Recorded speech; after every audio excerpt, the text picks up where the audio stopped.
નમસ્કાર, સાંજના 6 વાગી ગયા છે। સુપર 6 સાથે હું છું નીરુ। આજે દિવસભરના મહત્વપૂર્ણ એવા સમાચારને મેઘરાજાના તાંડવ સાથે આપણે શરૂઆત કરીએ સુપર 6ની। કેદારનાથ ધામમાં 7000થી વધુ શ્રદ્ધાળુઓનું કરાયું છે રેસ્ક્યુ, તો બીજી તરફ વાયનાડમાંથી ભયાવહ તારાજીના દ્રશ્યો હજુ પણ આવી રહ્યા છે સામે। એક તરફ ગુજરાતમાં વિદ્યાર્થીઓ જોખમી સવારી કરવા બન્યા છે મજબૂર, તો બીજી તરફ ફરી એકવાર રફતારે લઈ લીધો છે માસૂમનો જીવ। આ તમામ મુદ્દે આજે કરવાની છે સુપર 6માં વાત, પણ સૌપ્રથમ નજર કરીએ આજના 6 મહત્વપૂર્ણ મુદ્દાઓ પર। તો આજે સૌથી પહેલા મુદ્દામાં વાત કરવાની છે ઉત્તરાખંડના કેદારનાથ ધામની। અહીંથી દિલધડક રેસ્ક્યુ ઓપરેશનના દ્રશ્યો આવી રહ્યા છે સામે, અને એક પણ રસ્તો સલામત નથી, ત્યારે લોકોને બચાવવા 72 ટીમ તૈનાત કરવામાં આવી છે। સાથે જ બીજા મુદ્દામાં આપણે વાત કરવાની છે વાયનાડની।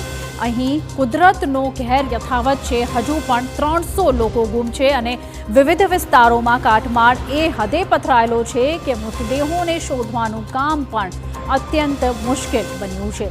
ત્રીજા મુદ્દામાં અમે આપને બતાવીશું કે કેટલાક એવા દ્રશ્યો છે સામે આવ્યા છે કે જે આપને વિચલિત કરી શકે છે। ફરી એકવાર નબીરાએ મચાવ્યો છે રફતારનો આતંક, અને એક માતા પુત્રીને લઈ લીધા છે અડફેટે, અને આખરે રફતારને લગામ ક્યારે લાગશે સૌથી મોટો પ્રશ્ન છે। ચોથા મુદ્દામાં આપણે વાત કરવાની છે ખૂબ જ ચોંકાવનારા દ્રશ્યોની, જે ગુજરાતમાંથી સામે આવી રહ્યા છે। ચોથા મુદ્દામાં આપને જણાવીશું કે ભણે ગુજરાતના જે દાવા છે તે વચ્ચે માસૂમ બાળકીઓ અભ્યાસ માટે કેવી રીતે જીવનું જોખમ ખેડી રહી છે। આગળ પાંચમા મુદ્દામાં અમારે આપને કરવા છે સતર્ક। ભોજનમાંથી જીવાતોનો નીકળવાનો સિલસિલો હજુ પણ યથાવત છે।